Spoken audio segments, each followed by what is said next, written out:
컴퓨터과학과 코딩 심화편 컬렉션 자료형 중에 튜플과 집합에 대해서 같이 함께 살펴보도록 하겠습니다. 자, 같이 함께 살펴볼 목차는 튜플에 대해서 먼저 생성과 조작하기를 살펴볼 거고요. 그 다음에 집합형 자료형에 대해서 생성과 연산하는 것, 그 다음에 해당하는 튜플과 집합을 활용하는 것을 같이 함께 학습해 보도록 하겠습니다. 자, 튜플이라는 자료형은 순서가 있는 변수들, 순서가 있는 요소들이라고 생각하면 되겠죠. 해당하는 요소들이 나열된 데이터의 집합으로, 자, 특이한 점은 한 번 생성하면 요소를 변경할 수 없는 자료형이다라고 설명이 되겠습니다. 해당하는 튜플의 특징은 순서가 존재한다. 즉 순서가 존재한다는 것은 인덱스 번호를 갖는다 라는 의미고요. 자, 그런데 수정이 불가능하대요. 자, 리스트는 수정이 가능했었죠. 근데 해당하는 요소는 한 번 생성되면 요소는 수정이 불가능하다. 그래서 변경, 추가, 삭제 이런 조작은 안 된다 라는 이야기입니다. 하지만 리스트와 마찬가지로 해당하는 요소들을 표현할 때 여러 자료형을 쓸 수가 있다 라는 겁니다. 그 다음에 중복을 허용한다. 자, 그러면 이 특징 중에 수정이 불가능하다, 이 부분은 튜플만 가지고 있는 특징이다 라고 생각을 하시면 되겠죠. 나머지 세 개는 리스트와 동일했네요. 자, 튜플을 생성하는 방법입니다. 리스트는 대괄호를 통해서 썼고요. 튜플은 소괄호를 통해서 씁니다. 자, 느낌상 소괄호를 쓰니까 뭔가 변경이 안 되도록 요소들을 꽉 잡아준다는 느낌도 나나요? 그래서 해당하는 요소들을 콤마로 구분하는 것은 똑같은 방법이지만 해당하는 요소들을 나열을 해서 소괄호로 묶어준다 라는 겁니다. 그래서 기본적으로 소괄호를 이용을 하지만 생략을 하는 것도 가능해요. 하지만 제가 튜플의 요소가 하나일 경우에는 뒤에 콤마를 반드시 사용한다 라는 특징을 가지고 있습니다. 뒤에서 예제로 살펴보도록 하겠습니다. 그 다음에 두 번째 방법은 튜플이라는 함수를 이용하는 겁니다. 리스트에도 마찬가지로 리스트도 리스트라는 함수를 이용했죠. 튜플도 튜플이라는 함수를 이용을 해서 튜플로 변환을 할 수 있다 라는 겁니다. 하지만 안에 있는 괄호 안에 넣는 거는 반복이 가능한 자료형을 괄호 안에다가 넣어줘야 돼요. 자, 뒤에서 같이 함께 예를 통해서 살펴보도록 하겠습니다. 자, 소괄호를 사용한다 라는 거예요. 그래서 해당하는 변수를 내가 튜플로 만들고 싶으면 변수의 이름을 먼저 짓겠죠. 변수명 쓰고 할당연산자를 통해서 는 한 다음에 요소들을 나열을 콤마를 통해 나열하는데 소괄호를 쓴다 라는 게 기본적인 생성 방법입니다. 그래서 데이터라는 변수를 숫자, 문자열, 좀 불리언 또는 실수형, 플롯 이라는 것들 여러 가지를 썼을 때 해당 요소들을 난 튜플로 만들 거야 라고 하면 이렇게 소괄호를 통해서 만들게 되는 거예요. 그렇죠? 그래서 데이터 1번에는 뭐가 들어있어? 라고 물어보면 결과가 애플이 나오겠죠. 네, 그래서 해당하는 게 인덱스를 가지고 있구나, 즉 순서를 가지고 있구나 라는 거고요. 자, 소괄호를 사용하는 건 똑같은데 요소를 하나를 쓰고 싶을 때는 이렇게 쓰는 거예요. 뒤에다가 콤마를 같이 꼭 써줘야 된다 라는 거예요. 자, 그래서 T1에는 그냥 10하고 요소를 하나 썼으니까 하나 쓰고 나는 튜플 할 거니까 괄호를 썼어 라고 하면 해당하는 T1은 그냥 정수가 돼요. 하지만 해당하는 변수를 나는 튜플로 만들고 싶다 라고 하면 하나 요소를 가지고 있는 튜플로 만들고 싶다 라고 하면 이렇게 콤마를 꼭 써줘야 됩니다. 그래서 T2는 튜플이라는 자료형이 되는 거예요. 자, 생략이 가능하다 라는 거는 우리 리스트에서 리스트 요소 값을 추가할 때 썼었던 방법이긴 한데요. 자, 예를 들어서 T3번에다가 이거를 튜플로 만들 거예요. 튜플로 만들 건데 여기에 10도 넣고 20도 넣을 거예요. 자, 그러면 우리 튜플로 만들 거면 이렇게 괄호를 썼어야 되잖아요. 이거를 그냥 괄호 없이 그냥 이렇게 써도 얘는 튜플로, T3는 튜플로 인식이 된다, 지정이 된다 라는 건데요. 이렇게 혼돈이 있을 수 있으니까 가능하면 이렇게 소괄호를 되고요. 주의할 점은 요소를 하나를 가지고 있는 튜플을 생성하고 싶으면 콤마도 같이 써서 해야 된다라는 걸 꼭 기억하시기 바랍니다. 자, 그다음에 튜플을 함수를 이용하는 방법이에요. 튜플이라는 함수를 이용하는데 안에 있는 여기 써져야 되는 괄호 안에 써지는 거는 반복이 가능한 형태로 써야 됩니다. 자, 반복이 가능하다라는 거는 자, 1, 3, 5라는 세 가지 요소를 쓰는데 이건 1, 3, 5 이렇게 숫자를 하나하나 쓴 거고요. 밑에는 리스트 형태로 쓴 거예요. 자, 우리가 포문을 생각하시면 돼요. 포에서 포 1, 포 3, 포 5 이렇게 숫자를 쓰면 포문은 구동이 돼요? 안 되죠. 하지만 해당하는 리스트에다가 요소 1, 요소 3, 요소 5를 이렇게 담으면 해당하는 요소를 하나씩 순회하면서 포문을 실행할 수가 있겠죠. 그래서 우리가 그런 걸 반복 가능한 자료형을 써야 된다라고 여러분들은 알고 계실 거예요. 자, 튜플에서도 또 리스트에서도 마찬가지입니다. 해당하는 함수를 쓸 때 여기 안에 써야 되는 이 값들은 반복이 가능한 자료형을 써야 된다라는 거예요. 그래서 숫자를 여러 개를 쓰고 싶으면 그냥 숫자를 단순하게 나열하는 게 아니라 반복할 수 있는 자료 형태인 리스트, 튜플 뭐 여러 가지 형태가 있겠죠. 그 형태로 써야 된다라는 거예요. 그래서 튜플로 만들고 싶을 때, 리스트를 튜플로 만들고 싶을 때는 이렇게 해서 해당하는 튜플을 순서가 같도록 이렇게 요소들을 나눌 수 있도록 하는 거. 그 다음에 나머지 두 개는 리스트 때와 마찬가지죠. 그래서 문자를 하나씩 끊어가지고 반복해서 담아내는 거, 요소 값으로 담아내는 거, 그 다음에 레인지를 통해서 하는 것들을 통해서 보면 여러분들이 튜플 함수를 이용하는 방법을 이해하실 수 있을 겁니다. 자, 그럼 이제 튜플을 조작하는 걸 해볼 거예요. 자, 리스트에서는 변경, 수정, 뭐 추가 이런 것들이 되는데 튜플은 안 되죠. 튜플은 그런 게 안 됩니다. 자, 변경, 추가, 삭제, 정렬들은 안 돼요. 그거 말고 다른 거, 다른 조작은 뭐가 있지? 자, 데이터가 어떻게 있는지를 데이터를 찾거나 데이터가 있는지 없는지를 확인하거나 변수를 할당하는 이런 작업들이 가능합니다. 자, 그래서 첫 번째 탐색하기 카운트와 인덱스와 카운트 이거는 리스트에서 했었던 것과 동일한 방법이에요. 그래서 어디에 있는지가 인덱스가 될 거고요. 몇 번 나오는지가 카운트가 되겠죠. 그래서 .index, .count라는 메서드를 이용한다. 그다음에 유무 확인 있냐 없냐, in, not in, in은 있냐, not in은 없냐 라는 거 물어보겠죠. 없으면 in이라고 물어봤을 때 없으면 false가 될 거고요.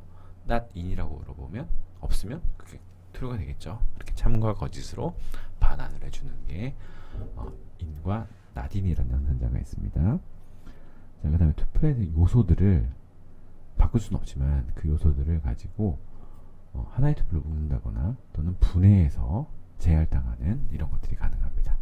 이거를 우리는 패킹과 언패킹이라고 하는데요.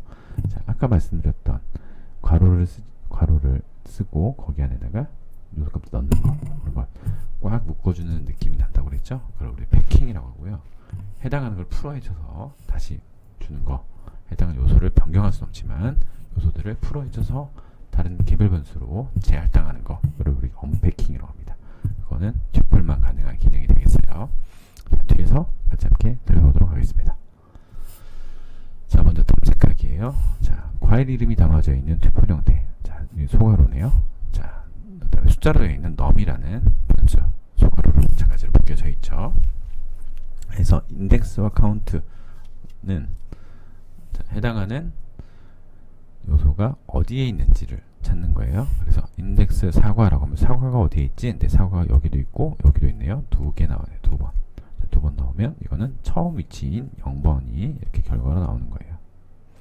자, 카운트 사과가 몇 번 나와? 두 번 나왔죠? 이렇게 나오는 거예요. 그래서 해당하는 인덱스와 카운트 잘 아시고요. 자, 여기는 사과 이렇게 썼는데 여기는 4 이렇게 숫자로 쓰니까 숫자로 되어 있는 요소가 있다 보니까 마치 이게 인덱스처럼 보여줄 수 있어요. 그게 아닙니다. 그래서 인덱스와 카운트에는 해당하는 거는 요소값을 쓰는 거다라는 거를 이해하셔야 돼요. 그래서 인덱스 4 하면 4라는 요소값이 어디에 있어? 그러면 4가 여기 나오잖아요. 그죠? 그래서 0, 1, 2, 3에서 처음 나온 위치 3, 4가 몇 번 나와? 라는 거니까 2 이렇게 나오는 거예요. 그래서 해당하는 여기 괄호 안에 써 있는 값이 숫자로 써있을 때 인덱스 번호로 혼돈하시면 안 됩니다. 자, 인과 달인. 이거는 비교적 쉬운 거니까요. 이쪽 숫자만 볼게요. 자, 넘이라는 변수에 3이 들어 있습니까? 라고 물어보는 거예요. 자, 3이 여기 있네요. 그래서 있습니다. true. 자, 넘이라는 변수에 달인 안에 없죠? 뭐가 7번이 없죠? 라고 물었어요. 자, 그러면 7이 없네요? 네, 7이 없어요. 없으니까 true 이렇게 되는 거예요. 자, 그 다음에 하나로 묶는 거. 아까 우리 괄호를 생략할 수도 있다고 그랬잖아요. 이게 바로 이렇게 돼 있는 거를 이렇게 묶어주는 거를 말하는 거예요. 그래서 우리는 패킹이라고 해요. 그래서 여러의 값을 하나 값으로 하나로 묶어주는 거. 패킹, 그리고 언패킹이라고 하는 거는 해당하는 요소들을 각각 분해해 주는 거예요. 자, T1이라는 투플로 되어 있는, 그죠? 이렇게 묶어줄 거니까요. 이렇게 묶여주니까 투플로 되어 있다고 하면 이거 순서를 가지고 있네요. 그리고 해당하는 요소는 3개가 들어있어요. 자, 해당하는 거를 풀어서 각각 하나씩 이렇게 할당을 해주는 게 가능하다라는 거예요. 그러면 첫 번째에 있는 name은 T1에 있는 첫 번째 값이 여기 들어가는 거고요. 두 번째 값은 age, 세 번째 값은 city에 들어가서 이러한 결과로 나오게 됩니다. 그래서 각각 변수로 풀어헤쳐서 할당을 해주는 게 가능하다. 자, 이어서 중요한 거는, 자, 앞에 있는 게 요소가 하나, 둘, 세 개여서 변수를 하나, 둘, 세 개 썼으니까 각 이렇게 할당을 해줄 수가 있었어요. 그런데 이번에는 요소가 하나, 둘, 세 개인데 변수가 하나, 두 개예요. 그러면 홍길동은 여기 들어갈 수 있어요. 그러면 이 데이터에는 뭐가 들어가요? 나머지 게 들어가요. 나머지 게 들어가기 위해서 이렇게 별표를 앞에다 붙여줍니다. 그렇게 되면 결과가 이렇게 나머지 것들은 이렇게 리스트 형태로 들어갑니다. 그래서 이 별표를 사용하면 패킹을 할 때 이렇게 1대1로 이렇게 들어가는 패킹이 아니라 변할 수 있는 패킹이 되겠네요. 그래서 우리가 그걸 가변 언패킹이라고 합니다. 그래서 풀어헤칠 수 있는 걸 할 수 있다 라는 게 튜플이 가지고 있는 가장 큰 특징이라고 보시면 되겠습니다. 자, 그 다음은 자료형 중에 집합이에요. 집합은 순서가 없는 고유한 데이터의 집합으로 중복을 허용하지 않는 자료형이에요. 자, 앞서 리스트와 튜플의 특징들하고 이제 비교를 해보세요. 자, 그러면 차이점은 순서가 일단 존재하지 않대요. 즉, 순서가 없다라는 거는 인덱스로 요소를 찾아낼 수가 없다. 즉, 인덱스를 사용하지 않는다라고 생각을 하시면 되겠죠. 그 다음에 그럼 변경이 가능하냐? 변경 가능하대요. 자, 해당하는 요소들을 똑같이 쭉 나열해서 쓸 텐데 그 해당 요소들은 변경 추가 삭제가 가능하대요. 자, 그 다음에 해당하는 자료형들도 요소에 내가 쓰고 싶은 자료형들을 써서 표현할 수가 있대요. 자, 그런데 중복을 허용하지 않는데요. 자, 그렇다고 하면 리스트와 튜플 앞에 봤었던 차이점을 보면, 자, 일단 순서가 없다 라는 거 하나, 그 다음에 중복을 허용하지 않는다. 자, 이렇게 두 개가 있습니다. 그래서 집합형 자료에서는 동일한 값을 넣으면 한 개만 저장돼요. 또 저장되지 않아요. 만약에 있으면 저장하지 않는다는 거예요. 자, 그런 특징들이 있으니까 여러분들 데이터를 활용할 때, 즉 자료를 활용할 때 어떤 자료형을 가지고 하냐에 따라서 이런 특징들을 알고 있으면 활용하기가 훨씬 수월하실 겁니다. 자, 집합형 데이터를 생성하는 방법이에요. 방법은 이번에는 중괄호를 사용한대요. 중괄호를 사용하여 표현합니다. 그 다음에 set이라는 함수를 이용해서 쓰는 겁니다. 그래서 앞서 리스트 튜플도 똑같은 함수를 이용했죠. set도 마찬가지로 그럼 동일한 방법이라고 생각하시면 되겠습니다. 근데 중요한 거는 빈 집합을 생성하는 방법이었어요. 자, 빈 집합을 생성을 할 때 우리가 A는 리스트하고 이렇게 요소를 넣지 않으면 A는 그냥 빈 리스트가 이렇게 됐어요. B에 튜플 이라고 쓰고 이렇게 쓰면 B는 그냥 아무것도 안 들어있는 빈 요소가 돼요.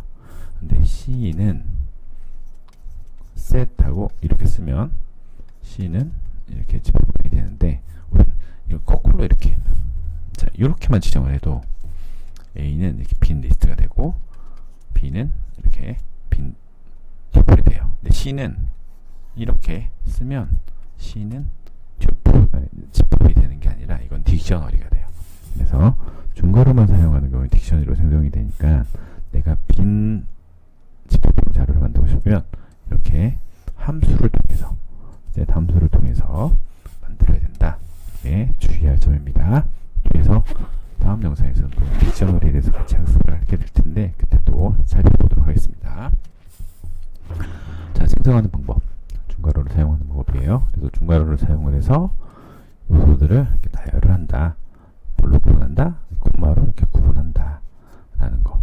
하지만 이제 뒤에서 나오겠지만 이제 인덱스를 갖고 있지 않다. 라는 거 여러분들 기억하시기 바랍니다. 자, 데이터 0번 자리에 뭐가 있어? 라고 하면 여기 0번. 리스트 튜플에서는 0번이니까 여기 10이라는 값이 나와야 되는데 얘는 타입이라고 하는 거예요. 자, 즉 집합에서는 순서가 안 된다. 즉 인덱스가 불가하다. 라는 거예요. 자, set이라는 함수를 통해서 쓸 때 마찬가지로 해당하는 요소값은 반복이 가능한 자료용으로 써야 됩니다. 단지 숫자만 쭉 나열한다고, 요소들만 쭉 나열한다고 들어가는 게 아니라 해당하는 요소들을 이렇게 반복할 수 있도록 담아내는 거예요. 그래서 담아내는데 주의할 점은 여러분들이 아셔야 되는 거는 중복을 허용하지 않는다예요. 그러면 1, 2, 3, 2, 1 리스트에서는 허용이 되지만 1, 2, 3 했는데 2라는 요소가 여기 앞에 또 있네요. 여기도 있잖아요. 그러니까 2는 안 담아요. 1을 담으려고 2가 여기 되네요. 1도 안 담아요. 그래서 결과가 1, 2, 3 이렇게 담아지는 거예요. 자, 이것도 마찬가지죠. 자, 문자열도 마찬가지네요. A, P, P, L, E 하니까 A는 담았어요. 자, P 담았어요. 자, 그 다음 자, A 담았고 P 담았어요. 자, 그 다음 담으니까 P가 있어요. 그러니까 안 담는 거예요. 그 다음에 L, E는 중복이 안 되니까 A, P, L, E 4개만 담아지겠죠. 그런데 순서가 없으니까 그냥 무작위로 담아지는 거예요. 자, range라는 것도 반복할 수 있으니까 range를 통해서 해도 해당하는 결과를 이렇게 담아내게 됩니다. 자, 이게 집합을 생성하는 방법이었고요. 그다음에 집합에 대해서 이제 조작하는 걸 해보도록 하겠습니다. 집합은 마찬가지로 데이터 융으로 확인할 수 있고요. 요소를 삽입, 삭제도 할 수 있고요. 최대 최소값, 리스트에서 했었죠. 이런 것들을 할 수 있습니다. 중복되지 않은 부분들만 간단하게 설명을 드릴게요. 그래서 집합은 순서가 없어요. 순서가 없으니까 인덱스를 이용해서 접근하는 것은 불가능하다. 이거는 꼭 기억하셔야 됩니다. 자, in과 not는 앞에서 살펴봤으니까요. 이거는 뒤에서 예제로 살펴볼 거고요. 삽입하기와 삭제하기. 자, 삽입하기. 자, 우리 리스트에서는 append라는 거 기억나세요? 집합에서는 add와 update를 씁니다. 자, add는 단일 요소를 추가하는 거고요. update는 여러 요소를 추가하는 차이점이 있어요. 꼭 기억하시고요. 자, 우리 리스트에서는 append와 extend가 있었죠. 자, 삭제하기는 remove라는 게 있고요. pop이라는 게 있어요. 이거는 리스트에서 살펴봤던 거랑 동일한 거네요. 네, 추가적으로 디스카드랑 클리어도 뭐 다른 데서도 쓰여지긴 합니다만, 아무튼 삭제하는 방법이 이렇게 4가지가 있어요. 메소드가. 근데 해당하는 방법에 따라서 약간의 특징이 있습니다. 자, 리무브라는 메소드를 활용을 하면 만약에 해당하는 리무브 안에 요소가 없으면 오류가 떠요. 이거는. 그런데 디스카드는 그냥 오류 없이 그냥 넘어가게 돼요. 자, 차이점이 그런 차이가 있다. 팝은 이무 요소를 삭제해요. 자, 그런 방법이 있고, 클리어는 모든 요소를 삭제한다. 자, 이런 방법들이 있습니다. 백스와 비는 아까 해봤으니까요. 앞서 살펴봤으니까 우리가 예제를 통해서만 간단히 살펴보도록 하겠습니다. 자, 과일 이름이 담아있는 변수와 숫자가 담아있는 변수가 있어요. 자, 여기서 사과가 있냐? 있으니까 true가 나오는 거죠. 여기 애플이라고 되어 있는 요소가 있어요? 없죠. 없으니까 false 이렇게 나오는 겁니다. 자, 어렵지 않죠? 삽입과 삭제 쪽을 한번 볼게요. 삽입과 삭제. 자, 플롯이라는 집합형 자료, 이렇게 중괄호 되어 있는 집합형 자료죠. 집합형 자료에다가 복숭아를 추가하고 싶어요. 복숭아를 추가하고 싶어요. 그러면 add라고 쓰는 거예요. add에서 해당 값을 쓰면 이렇게 복숭아가 추가가 되는 거고요. num이라는 번호에 1, 2, 3, 4, 5, 6이 되어 있는 거에다가 6, 7, 8이라는 값을 넣고 싶어요. 여러 가지 요소를 할 때는 업데이트 쓴다고 그랬잖아요. 그래서 쓰게 되면 6, 7, 8이 들어가야 되는데 6, 7, 8이 6, 7, 8 이렇게 들어가면 1, 2, 3, 4, 5, 6, 6, 7, 8 이렇게 돼야 되는데 중복을 허용하지 않으니까 6은 안 들어가겠죠. 그래서 1, 2, 3, 4, 5, 6, 7, 8 이런 식으로 들어가게 되는 거예요. 자, 삭제하는 거예요. num이라는 변수 똑같이 삭제해 볼 거예요. remove하고 e 해보면 e는 삭제될 거니까 되겠죠. 근데 만약에 없는 값을 삭제해 보면 어떻게 될까? 자, 디스카드 9 하면 없는 거 삭제하니까 오류가 없어요. 디스카드는 아까 오류가 무시한다고 그랬잖아요. 그죠? 근데 리무브를 하게 되면 에러가 발생이 돼요. 자, 그 차이점. 똑같이 지우는 메서드지만 리무브는 값이 있을 때만 삭제를 하고 없으면 오류 이렇게 알려주고요. 디스카드는 있으면 삭제를 해주는데 없어도 그냥 오류 없이 넘어가 무시합니다. 자, 맥스와 미는 그냥 큰 값과 작은 값을 찾는다 라는 거니까요. 자, 여러분들이 앞서 살펴봤던 것들이니까요. 자, 이렇게 보여진다 라는 것만 참고하시기 바랍니다. 자, 집합은 자, 연산하기가 가능해요. 우리가 수학에서 집합을 생각하시면 될 것 같아요. 그래서 집합연산이라고 하면 합집합, 교집합, 차집합, 대칭차집합 이런 것들이 있을 텐데요. 예를 통해서 같이 함께 살펴보도록 하겠습니다. 자, A라는 집합에 과 B라는 집합이 이렇게 있어요. A와 B라는 집합이 있어요. 자, A는 1, 2, 3, 4, 5고 B는 3, 4, 5, 6, 7이래요. 그럼 우리가 수학에서 표현을 하면 자, 생각해 보세요. 자, 1 여기 있고요. 2 여기 있고요. 3, 4, 5, 6, 7 이렇게 요소들이 들어가겠죠. 그러면 A 집합은 1, 2, 3, 4, 5 이렇게 될 거고요. B 집합은 3, 4, 5, 6, 7 이렇게 될 거예요. 그죠? 그래서 합집합을 구하라고 하면 우리는 이렇게 전부를 얘기하는 거겠죠. 자, 여기. 자, 그래서 그걸 우리 어떻게 표현하냐면 여러분들 키보드를 보시면 엔터키 위에 있는 우리 보통 이런 원표시처럼 보여지는 게 있는데요. 그 위에 있는 특수기호를 얘기하는 거예요. 자, 그거를 A와 B를 이렇게 써주면 이렇게 합집합을 구해줍니다. 자, 교집합은 공통된 부분이니까 이 부분을 말하는 거겠죠. 그래서 기호로 쓰면 이렇게 씁니다. 엔드 표시를 써면 결과가 교집합이 나오게 되고요. 차집합 A에서 B를 빼라 하면 이 부분만 해당하는 거겠죠. 그래서 해당하는 부분에 대해서 구할 때는 이렇게 A 빼기 B라고 씁니다. 자, 그다음에 대칭차집합은 어떤 거예요? 교집합은 나머지 부분을 얘기한다고 생각하시면 돼요. 그래서 A에서 교집합은 빼온 나머지 부분을 서로 다른 부분을 찾는다 라고 생각하시면 돼요. 그래서 이런 꺽쇠처럼 생겨있는 기호를 넣어요. 자, 숫자 6 위에 있는 특수기호죠. 그래서 A와 B를 이렇게 쓰면 결과가 나온다. 그래서 해당하는 메서드로도 표현하는 방법들이 있는데 메서드를 전부 다 뭐 외워서 쓰시는 것보다는 이렇게 우리 기호를 쓰면 훨씬 더 편리하게 연산을 하실 수가 있겠죠. 해당하는 연산은 집합형만 가능한 거예요. 집합형에서만 이런 연산 기호를 써서 연산이 가능하다라는 겁니다. 자, 그러면 이번 시간에 튜플과 집합형에 대해서 배웠으니까 해당하는 것들을 활용하는 예제를 풀어보도록 하겠습니다. 자, 먼저 튜플을 활용하는 예제를 한번 해볼게요. 자, 출생연도에 맞춰서 띠, 성격, 행운색 알려주기. 여러분들 신년 되면 이런 거 하는지 모르겠어요. 자, 알려주기라는 프로그램을 여러분들과 만든다라고 생각하시면 좋을 것 같아요. 그래서 사용자로부터 몇 년도에 태어났어요? 라는 태어난 연도를 정수로 입력을 받고 그 해당하는 연도가 12간지, 우리 여기 보시면 G부터 돼지까지 있는 이런 동물을 가지고 있는 띠 이름이 있잖아요. 자, 그 이름에 따라서 어떤 성격을 갖고 있고 그 해당하는 색이 어떤 색이다, 행운색이 어떤 색이다 라는 것을 알려주는 거예요.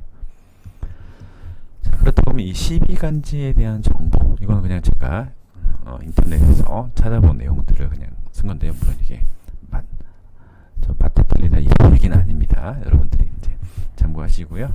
그래서 해당하는, 만약 호랑이띠다 라고 하면, 당신 태어난도가 호랑이띠라고 하면 몇 년도에 태어났습니다 라고 하면 당신은 호랑이띠고, 호랑이띠는 용감하고 열정적인 성격을 가지고 있으며 당신의 행운색은 빨간색입니다 라고 알려주는 그런 프로그램이라고 생각하시면 돼요.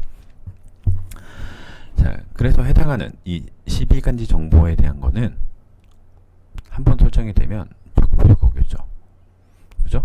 자, 소를 선택했는데 어떨 때는 성실하다고 나오고, 어떨 때는 용감하다 나오고, 어떨 때는 온화하다 나오면 안 되겠죠.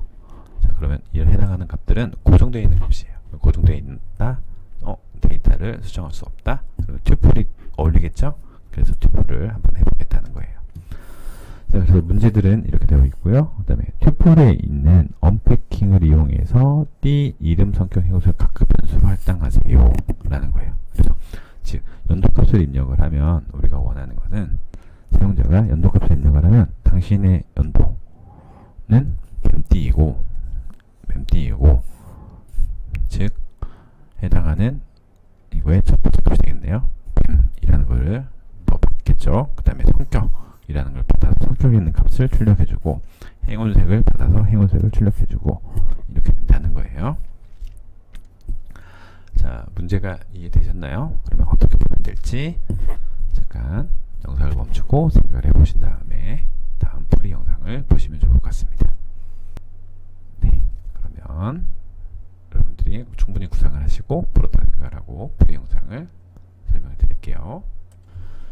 자, 먼저 기준연도가 있어야 돼요. 기준연도. 자, 이 기준연도는 뭐냐면 그 띠가 어떻게 되는지를 알려고 하는 거예요. 그래서 2020년도가 GTA였어요. 자, 이런 기준연도는 여러분들 모두 서로 다를 수 있지만, 자, 앞에서 보면 G부터 시작하니까, 그러니까 G가 시작됐던 연도가 몇 년도인지를 한번 계산을 해보려고 기준이 필요한 겁니다. 그래서 기준연도를 2020년 GT를 잡고, 이 2020에서 나중에 여러분들이 이렇게 해당하는 연도를 빼서 12가지니까 얘가 2020년도였으니까 2021년도는 소, 얘에서 2를 빼면 얘가 되겠죠. 그죠? 이런 식으로 계산을 하기 위해서, 자, 베이스 이어라는 거를 만들어준 거예요. 자, 그 다음에 12간지 정보를 여러분들이 이제 원하시는 변수명으로 지웠고요. 거기를 변하면 안 되니까 이렇게 튜플로 묶어줄 거예요. 묶어주는데 각 띠마다 마찬가지로 이렇게 변하지 않는 쥐띠에 해당하는 거, 소띠에 해당하는 거, 호랑이에 해당하는 것들을 각각 튜플의 요소로 또 튜플을 넣는 거죠. 자, 이렇게 묶어서 넣어줬다 라고 생각을 하시면 되겠습니다. 거기에 이제 이렇게 넣었다고 하면 해당하는 요소들을 찾아서 안내만 해주면 되는 거니까요. 나머지는 이제 이런 코드문을 통해서 여러분들 아실 수 있겠죠. 그래서 이어, 자, 몇 년도, 알고 싶은 연도를 입력하세요 라고 해서 숫자로 입력을 받고, 해당하는 연도가 어디 띠에 해당하는지, 즉 어디 띠, 여기가 바로 이 띠가 여기 있잖아요. 그죠? 그러면 몇 번째 요소를 가져와야지 라는 인덱스 값을 먼저 찾는 거예요. 그래서 해당하는 인덱스 값을 불러오면 아마 만약에 G띠를 불러왔다 라고 하면 여기가 G, 이렇게, 그 다음에 여기에 성격, 그 다음에 해운색, 이게 튜브로 다시 묶여져 있는 값이 추출이 되겠죠. 인덱스에 의해서. 그럼 이거를 이렇게 각각 하나씩 이렇게 떼서 언패킹만 해주면 되는 거니까 이렇게 바꿔줄 수가 있는 거예요. 그래서 결과를 띠, 성격, 색깔 이렇게 출력을 해주면 되겠죠. 자, 충분히 여러분들이 이해하시고 이런 튜플이 가지고 있는 특징들을 통해서 손쉽게 풀어내실 수 있을 거라고 생각이 듭니다. 자, 다음은 이제 집합형 자료를 가지고 해보는 걸 해볼게요. 자, 두 수의 최대 공약수와 최소 공배수를 구하시오 라는 거예요. 자, 두 개의 자연수를 입력을 받아요. 자, 자, 이렇게 첫 번째 자연수를 입력하세요, 두 번째 자연수를 입력하세요 라는 숫자를 사용자가 원하는 숫자를 각각 넣으면 해당하는 숫자, 첫 번째 숫자 가지고 있는 약수들, 두 번째 숫자 가지고 있는 약수들을 쭉 알려주고 두 수의 최대 공약수와 최소 공배수를 구해주는 거예요. 자, 여기에는 여러 가지 규칙들이 있어요. 자, 일단 여기까지 알겠죠. 최대 공약수. 자, 여기서 3과 3이 공약수예요. 자, 나머지 약수가 없네요. 그러면 이 숫자가 최대 공약수야 라고 하시면 되겠네요. 자, 그렇다면 최대 공약수는 약수들의 이렇게 나왔을 때 해당하는 첫 번째 숫자의 약수와 두 번째 숫자의 약수에 대한 교집합을 구하고, 그죠? 교집합.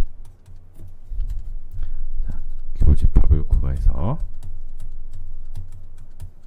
이거의 가장 큰 값을 찾아주면 이게 최대 공약수가 될 거예요. 자, 최소 공배수는 구할 수 있는 규칙이 있어요. 자, 그거를 차근차근 한번 힌트를 드리면서 한번 해보도록 할게요. 자, 약수를 구한다 라는 거는, 약수를 구한다는 거는 자, 이런 식으로 구할 수가 있겠죠. 자, 자신의 수를 나누면서, 그죠? 나누면서 나누어 떨어지는 수가 약수가 되는 거예요. 그죠? 자, 해당하는 포문으로 이용을 하면 입력된 숫자를 이렇게 약수로 담아낼 수가 있어요. 그거를 set이라는 형태로 담아낼 수가 있다는 이야기예요. 그래서 우리가 왜 set 형태로 담냐 라는 거냐면, 우리는 최대 공약수, 최소 공배수라는 걸 구해요. 자, 그럴 때 앞에서 봤듯이 우리가 A라는 첫 번째 숫자, 두 번째 숫자에 대한 약수들이 있을 때 그거를 합쳐줬을 때 교집합을 구해야 최대 공약수라는 거를 구하기 쉽겠죠. 그래서 해당하는 자료형을 집합형으로 하게 되는 거예요. 자, 그래서 이런 코드를 오늘 통해서 하면 여러분들이 집합형은 값을 추구하는 게 add다. add인데 뭘 add 해줘? 해당하는 값이 이렇게 0으로 나누어 떨어지는 값들을 이렇게 약수라고 해서 담아주는 거예요. 그죠? 자, 해당하는 거는 여러분들이 뭐 다른 방식으로 생각을 하셔도 됩니다. 하지만 이제 제가 여러분들이 알려준 방법은 이 포문을 통하면 이렇게 나눠 떨어지는 숫자를 add하는 형태의 집합형 자료로 풀어낼 수가 있다 라는 거를 보여드리는 거고요. 자, 그 다음에 뭐 해야 돼요?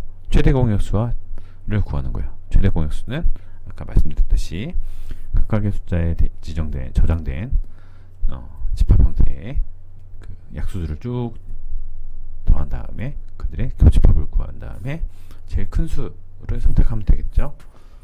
자, 그 다음에 최소 공배수는 최대 공약수까지 알면 쉽게 풀어낼 수가 있어요. 그래서 우리가 수학적으로 보면 어떤 두 수, 넘버 1과 넘버 2, 넘1, 넘2 이렇게 두 가지 숫자가 있을 때 최대 공약수는 여기서 구했어요. 최대 공약수를 GCD라는 의미로 이제 하면 그 해당하는 GCD는 최소 공배수와의 관계가 곱과 곱하는 관계를 갖고 있어요. 즉 무슨 얘기냐면 3과 4가 있다고 하면 3과 4의 최대 공약수는 뭐예요? 3과 4는 약수가 그러니까 4와 2라고 생각해 볼게요. 자, 넘의 약수 1, 2, 4가 되겠죠? 이게 넘 1에 대한 약수예요. 넘 2에 대한 약수는 1과 2가 되겠죠. 예를 들어서 설명을 드리면 이렇게 되겠죠. 자, 여기서 최대 공약수는 2가 되겠고요. 최소 공배수를 만약에 모른다 라는 거예요. 지금 하면 이 곱이 같다는 거예요. 여기 8이면 여기는 4가 되겠죠. 자, 그러면 이게 공식이 이런 식으로 표현이 되는 거예요. 그래서 최소 공배수를 구하는 방식은 최소 공배수, 자, LCM이라고 했을 때 LCM은 두 수의 곱, 넘버 1 곱하기 넘버 2 곱한 값에서 나누기 최대 공약수 GCD를 이렇게 나누어주면 풀 수가 있어요. 그래서 이 관계식을 알면 여러분들 앞에 있는 문제 쉽게 풀 수 있겠죠? 자, 자, 그럼 여기까지 힌트를 드렸으니까 여러분들이 해당하는 문제, 여기 앞에 있는 이게 문제를 보시고 해당하는 이 문제에 맞게, 이 요구사항에 맞게 이런 실행 결과가 나올 수 있도록 한번 풀어보시기 바랍니다. 자, 이런 구조들을 가지고 있었어요. 자, 보셨습니까? 자, 그럼 영상을 통해서 풀이 코드를 보여드릴게요. 자, 두 숫자를 입력받고 약수를 구한다. 약수를 구하기 위해서 우리는 set이라는 집합형 자료로 첫 번째 약수를 구하기 위한 변수를 할당을 해서 그 해당하는 값에다가 0으로 나누어 떨어진 숫자들을 차근차근 더해주고, 그 다음에 두 번째 숫자도 마찬가지로 set이라는 형태로 담고 해당하는 숫자가, 자, 왜 플러스 1이에요? 자, 끝수를 포함하지 않을 거니까 본인 자신의 숫자도 포함되어야 되니까 플러스 1이 끝범위가 돼야 되는 거죠. 레인지에서. 그죠? 그 값들을 하나씩 i에다 할당을 해서 i가 0으로 떨어지는 값을 이렇게 넣는 거예요. 자, 그렇게 하면 약수를 다 구했고, 약수를 구했으면 해당하는 최대값을 구하기 위해서 교집합을 통해서 최대값을 구하면 최대 공약수가 구해질 거고, 최대 공약수가 구해지면 해당하는 숫자를 이렇게 나눠 떨어지게 되겠죠? 나누기를 하면 이렇게 값이 구해질 겁니다. 자, 여기까지가 우리가 튜플과 집합형에 대해서 같이 함께 학습을 했고요. 컬렉션 자료형 중에 이제 마지막인 딕셔너리에 대해서 다음 영상에 같이 함께 학습을 하겠습니다. 수고하셨습니다.